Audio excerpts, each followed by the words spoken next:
혹시 손발이 저릿저릿한 느낌? 그냥 좀 피곤한가 보다 하고 넘기신 적 있으세요?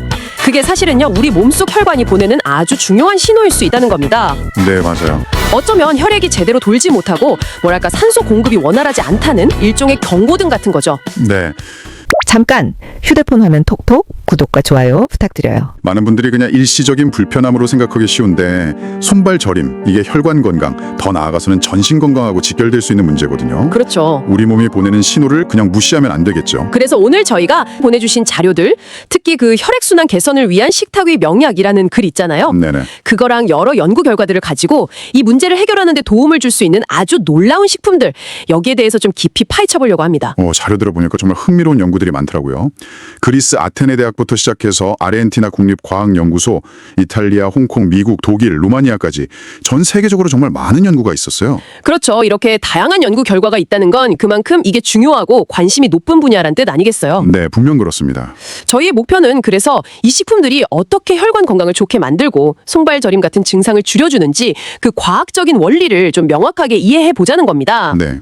그냥 이게 좋다더라가 아니라 왜 좋은지, 우리 몸이 왜 그런 신호를 보내는지, 그리고 우리 식탁에서 어떤 답을 찾을 수 있는지 그 연결고리를 한번 찾아보는 거죠. 좋습니다. 자, 그럼 식탁 위에 숨겨진 보물들 하나씩 한번 캐내볼까요? 네, 좋습니다. 시작하기 전에 핵심을 다시 한 번만 짚어볼게요. 손발 저림, 이거 그냥 불편한 게 아니라 혈관 시스템에 뭔가 문제가 생겼을 수 있다는 중요한 신호라는 점. 네. 보내주신 자료 중에 2025년 그리스 아테네 대학 연구 결과를 보면요, 특정 식품 섭취가 혈관 기능을 직접적으로 향상시킨다는 걸 과학적으로 입증했어요. 근데 진짜 놀라운 건 그 해답이 뭐 멀리 있는 게 아니라 바로 우리 식탁 위에 이미 있다는 사실입니다. 정말 가까이 있었네요. 자, 그럼 가장 먼저 살펴볼 식품은요, 진짜 너무 흔해서 그 가치를 잃기 쉬운 거, 바로 양파입니다. 양파요? 네, 어디서나 쉽게 구할 수 있고 뭐 거의 매일 먹다시피 하잖아요. 근데 이 채소가 어떻게 혈액순환에 그렇게 큰 도움을 줄 수 있을까요? 흔하니까 오히려 더 궁금한데요. 양파는 뭐 그냥 향신채소 그 이상이죠. 아르헨티나 국립과학연구소 연구 결과를 보면 양파가 혈관 안에 염증 수치를 낮추고 혈압 조절에도 도움을 준다고 나와 있거든요. 오, 염증하고 혈압이요? 네. 여기서 핵심적인 역할을 하는 성분이 두 가지가 있어요. 바로 퀘르세틴하고 유화아릴이라는 건데요. 퀘르세틴, 유화아릴, 좀 어렵네요. 네, 좀 그렇죠. 퀘르세틴은 강력한 항산화, 항염증 작용을 해요. 비유하자면 혈관벽에 난 작은 불씨들, 그러니까 염증이죠. 그걸 꺼주는 소방수 같은 역할을 하는 거예요. 소방수 역할? 네. 특히 그 나쁜 콜레스테롤, LDL 콜레스테롤이 산화돼서 혈관벽에 쌓이는 걸 막아주고요. 콜레스테롤까지 관리를 해주는군요. 그럼 그 유화아릴, 이건 뭔가요? 유화아릴은 양파 특유의 그 매운 향 아시죠? 그 향을 내는 황화합물인데 이게 혈액이 굳는 거, 즉 혈전 생성을 막아주는 역할을 해요. 혈전이요. 네, 혈소판이 너무 많이 뭉치는 걸 막아서 피가 끈적거리지 않고 잘 흐르게, 그러니까 혈류를 개선하는 거죠.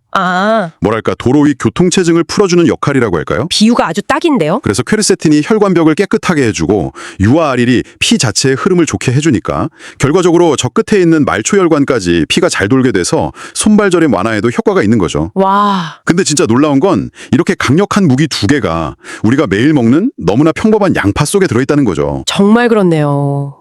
염증 관리도 하고 혈류 개선도 하고 두 가지 측면에서 다 작용한다니 양파 다시 봐야겠어요. 네, 꼭 챙겨 드세요. 자, 그럼 다음 식품으로 넘어가 볼까요? 이번에는 오메가3 지방산이 풍부하다고 잘 알려진 등푸른 생선입니다. 뭐 고등어, 연어, 꽁치 이런 것들이요. 네, 등푸른 생선 좋죠. 건강에 좋다는 건 뭐 거의 상식인데 혈액순환 개선 효과를 조금 더 구체적으로 파헤쳐보죠. 양파가 혈관 벽 염증에 좀 초점을 맞췄다면 생선은 어떤 점이 좀 다를까요?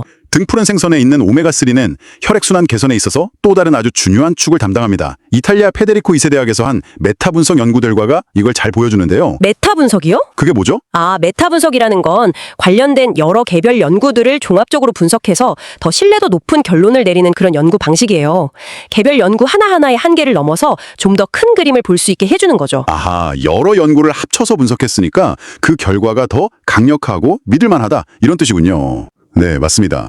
그래서 그 메타 분석 결과가 뭘 보여줬냐면요, 오메가3 지방산을 섭취하는 게 혈관 염증 감소랑 혈류 개선에 통계적으로 유의미한 효과가 있다는 걸 보여줬어요. 통계적으로 유의미하다. 네, 여기서 핵심은 오메가3가 단순히 염증을 억제하는 걸 넘어서서 염증 반응을 적극적으로 해소하는 데 관여한다는 점이에요. 해소한다고요? 억제가 아니라? 네, 오메가3는 우리 몸 안에서 레졸빈이나 프로텍틴 같은 특별한 물질로 바뀌거든요. 근데 이 물질들이 염증 과정을 마무리 짓고 조직을 다시 정상으로 돌리는 역할을 해요. 와, 신기하네요. 아까 양파의 퀘르세틴이 불을 끄는 역할이라고 했잖아요. 오메가3는 거기서 더 나아가서 화재 현장을 정리하고 복구하는 역할까지 하는 셈이죠. 불 끄고 뒷정리까지 대단한데요? 그렇죠. 게다가 혈관 내피세포 기능도 개선하고 혈관을 더 유연하게 만들어서 혈류 개선 효과도 있고요. 단순히 혈액순환에 좋다는 말 속에 이렇게 깊은 뜻이 숨어 있었네요. 게다가 뇌랑 심장 건강에도 좋다니 이건 뭐 정말 전신 건강의 핵심 요소라고 할 만합니다. 맞습니다. 꼭 챙겨 두셔야 하는 것 중 하나죠. 그럼 이번에는 조금 다른 종류의 식품을 살펴볼까요? 시베리아 인삼이라는 별명으로도 불리는 오가피입니다. 이건 약간 생소하게 느끼실 수도 있을 것 같아요. 네, 오가피. 좀 낯설 수 있죠. 이건 어떤 효능이 있나요? 오가피는 사실 동양에서는 수천 년 동안 약재로 써온 역사가 아주 깊은 식물이에요. 근데 현대 과학 연구에서도 그 효능이 입증되고 있거든요. 홍콩 중문대학 연구 결과를 보면요. 오가피가 혈관 건강에 아주 중요한 역할을 하는 내피세포 기능을 향상시킨다고 밝혀냈어요. 내피세포요? 그건 뭔가요? 혈관 가장 안쪽을 덮고 있는 얇은 세포층인데요. 이게 그냥 벽 역할만 하는 게 아니라 혈관이 넓어졌다 줄었다 하는 거, 혈액 응고 조절, 염증 반응 제어, 이런 혈관 건강을 좌우하는 핵심적인 역할을 해요. 와, 뭐랄까, 혈관의 컨트롤 타워라고 할 수 있죠. 혈관의 컨트롤 타워라니 정말 중요한 부분이네요. 그럼 오가피가 이 내피세포 기능을 어떻게 좋게 만든다는 거죠? 오가피에 들어있는 특정 성분들이 이 내피세포에서 산화질소 생성을 촉진하는 걸로 알려져 있어요. 산화질소요? 네, 이 산화질소가 혈관을 이완시키고 확장시키는 역할을 하거든요. 그러니까 혈관이라는 파이프를 넓혀서 피가 더 잘 흐르게 돕는 거죠. 아, 파이프를 넓혀주는 거군요. 그렇죠. 이렇게 혈관이 유연해지고 혈액순환이 원활해지면 당연히 혈압 조절에도 도움이 되고 저 끝까지 혈액 공급이 좋아지니까 손발저림 완화에도 기여할 수 있는 거고요. 그렇군요. 그리고 오가피는 전통적으로 피로회복이나 활력 증진에도 써왔는데 이것도 아마 혈액순환 개선하고 관련이 있지 않을까 싶어요. 네, 그럴 수 있겠네요. 여기서 주목할 점은 수천 년간 경험적으로 써왔던 전통약재의 효능이 현대 과학을 통해서 내피세포 기능 개선이라는 아주 구체적인 메커니즘으로 밝혀지고 있다는 사실이죠. 와, 전통지혜와 현대과학의 만남이네요. 흥미롭습니다. 양파는 염증과 혈액 자체, 등푸른 생선은 염증 해소와 혈류 개선, 오가피는 혈관이라는 통로 자체를 건강하게 만들고 각기 다른 각도에서 접근하는 방식이 재밌네요. 네, 그렇죠. 다 중요합니다. 자, 그럼 이번에는 한국인 식탁에서 정말 빼놓을 수 없는 마늘로 넘어가 보겠습니다. 자료에서는 특히 굽거나 삶아 먹는 마늘이 강조되었더라고요. 생마늘과는 다른 특별한 이유가 있을까요? 네, 마늘. 이게 또 조리 방법에 따라서 그 효능이 조금 달라질 수 있다는 점이 흥미로워요. 펜실베니아 대학 연구에 따르면 열을 가해서 조리한 마늘, 그러니까 굽거나 삶은 마늘이 혈압을 낮추고 혈관 내 염증을 억제하는 데 더 효과적일 수 있다고 해요. 오, 그래요. 생마늘이 더 좋은 거 아니었어요? 생마늘의 대표 성분은 알리신이잖아요. 이게 아주 강한 항균 작용을 하죠. 근데 알리신은 좀 불안정해서 열을 가하면 아주엔이나 다른 유향 화합물로 변해요. 아, 바로 이 과정에서 혈압을 낮추거나 혈서판이 엉기는 걸 막는 효과가 오히려 더 강화될 수 있다는 거예요. 그러니까 생마늘의 알리신도 물론 좋지만 열을 가하면 다른 유익한 성분으로 변하면서 혈압이나 혈액 흐름에는 또 다른 긍정적인 영향을 줄 수 있다 이런 말씀이시군요. 네, 맞습니다. 조리법에 따라 효능이 좀 달라질 수 있다는 거죠. 그냥 먹는 것보다 신경 써서 먹으면 더 좋겠죠. 그러네요. 정말 그냥 먹으면 안 되겠어요. 특히 조리된 마늘은 혈관벽에 쌓일 수 있는 콜레스테롤이나 중성지방 같은 그런 기름기 있잖아요. 그런 걸 제거하는 데 도움을 줄 수 있어요. 기름기 제거요? 네. 비유하자면 혈관벽에 낀 찌꺼기를 청소해주는 역할을 하는 거죠. 혈관 청소부. 비유가 아주 귀에 쏙쏙 들어옵니다. 이렇게 혈관이 깨끗해지고 피 흐름이 좋아지면 당연히 말초순환장애 때문에 생기는 손발저림 증상 완화에도 도움이 될 수 있겠죠? 네, 그렇죠. 매일 먹는 마늘이지만 조리법에 따른 효능 차이를 알고 먹으면 훨씬 좋겠네요. 네? 다음은 은행잎 추출물인데요. 이것도 뭐 혈액순환 개선제로 워낙 널리 알려져 있죠. 약국에서도 쉽게 볼 수 있고요. 이건 어떤 원리로 도움을 주는 건가요? 끈적거리게 하고 혈관 속을 더 부드럽게 흐르도록 돕는다는 게 확인됐어요. 아, 피를 좀 더 묽게, 매끄럽게 해준다는 거군요. 그렇죠. 약간 그런 느낌이죠. 뭐랄까, 물에 기름을 살짝 섞으면 더 매끄럽게 흐르는 것과 비슷하다고 할까요? 특히 중요한 점은 모세혈관처럼 아주 미세한 혈관에서의 순환을 개선하는 효과가 뛰어나다는 거예요. 아, 미세혈관 순환 개선. 이게 핵심이군요. 손끝이나 발끝처럼 우리 몸 가장 끝부분은 다 모세혈관이잖아요. 네, 그렇죠. 그러니까 그곳까지 혈액이 잘 도달하도록 돕는다는 의미겠네요. 손발이 차거나 저린 증상이 바로 이런 말초순환 문제랑 관련이 깊으니까요. 정확합니다. 바로 그 점이죠. 그래서 은행잎 추출물이 도움이 될 수 있다는 거군요. 혈액 자체가 잘 흐르게 하고 가장 가느다란 혈관까지 도달하게 해서 말초순환을 직접적으로 개선하는 것. 네, 거기에 중점을 둔다고 볼 수 있습니다. 자, 이제 드디어 마지막 식품입니다. 바로 모과인데요. 보통 차로 끓여 마시거나 청으로 담다 먹곤 하죠. 감기 예방에 좋다는 이미지가 강한데 혈액순환과는 어떤 관련이 있을까요? 모과가 감기나 기관지에 좋다고 알려진 이유가 비타민 C나 유기산이 풍부해서인데 이게 혈관 건강에도 긍정적인 영향을 미칩니다.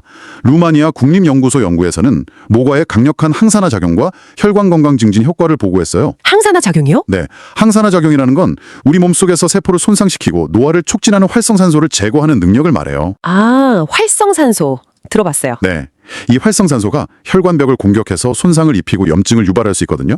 마치 쇠가 녹쓰는 것처럼 혈관을 늙게 만드는 주범 중 하나죠. 그렇다면 모과의 항산화 성분은 혈관이 녹쓰는 것을 막아주는 뭐랄까 일종의 녹방지제 역할을 한다고 볼 수 있겠네요. 오, 아주 적절한 비유인데요.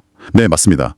모과에 풍부한 폴리페놀 같은 항산화 성분들이 혈관 세포를 그 활성산소 공격으로부터 보호하고 염증 반응을 줄여서 혈관 노화를 늦추고 건강하게 유지하는 데 도움을 줄 수 있는 거죠. 아, 장기적인 관점에서 도움이 되겠네요. 네, 장기적인 관점에서 혈관 건강을 지키고 혈액순환을 원활하게 유지하는 데 기여하는 셈입니다.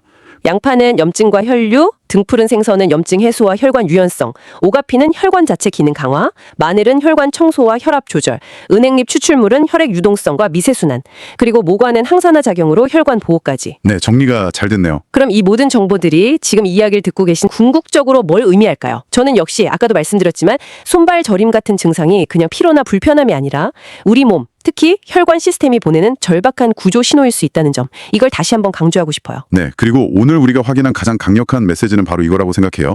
그 해결책이 아주 멀리 있거나 뭐 비싸고 특별한 것에만 있는 게 아니라는 점입니다. 네, 맞아요. 평범한 음식들이 사실은 과학적으로 증명된 강력한 힘을 가지고 혈관을 지키고 몸 전체에 활력을 불어넣을 수 있다는 사실이죠. 네. 이 정보들이 앞으로 당신의 식단 선택에 어떤 영감을 줄 수 있을지 한번 생각해 보시면 좋겠어요. 오늘 이야기 나눈 식품들 중에서 당신의 현재 건강 상태나 생활 습관에 비춰볼 때 어떤 부분이 가장 와 닿으셨나요? 어떤 식품의 메커니즘이 아하 하는 순간을 만들어 주었을까요? 맞습니다. 오늘 우리는 양파의 퀘리세틴과 유아아릴이 염증과 혈전을 동시에 접는 방식, 등푸른 생선의 오메가3가 염증을 그냥 끄는 게 아니라 해결하고 혈관을 유연하게 만드는 과정, 오가피가 혈관의 컨트롤 타워인 내피세포 기능을 강화하는 원리, 또 조리된 마늘이 혈관 청소부처럼 작용하는 방식, 은행잎 추출물이 피를 매끄럽게 해서 저 말초까지 도달시키는 힘, 그리고 모과가 녹방지제처럼 혈관 노화를 막는 항산화력까지. 정말 식탁 위 평범한 재료들의 비범한 능력을 구체적인 과학적 근거와 함께 확인했습니다. 그럼 마지막으로 이런 질문을 던지면서 마무리하고 싶습니다. 오늘 나눈 이야기가 당신의 건강한 식탁을 위한 작은 나침반이 되기를 바랍니다.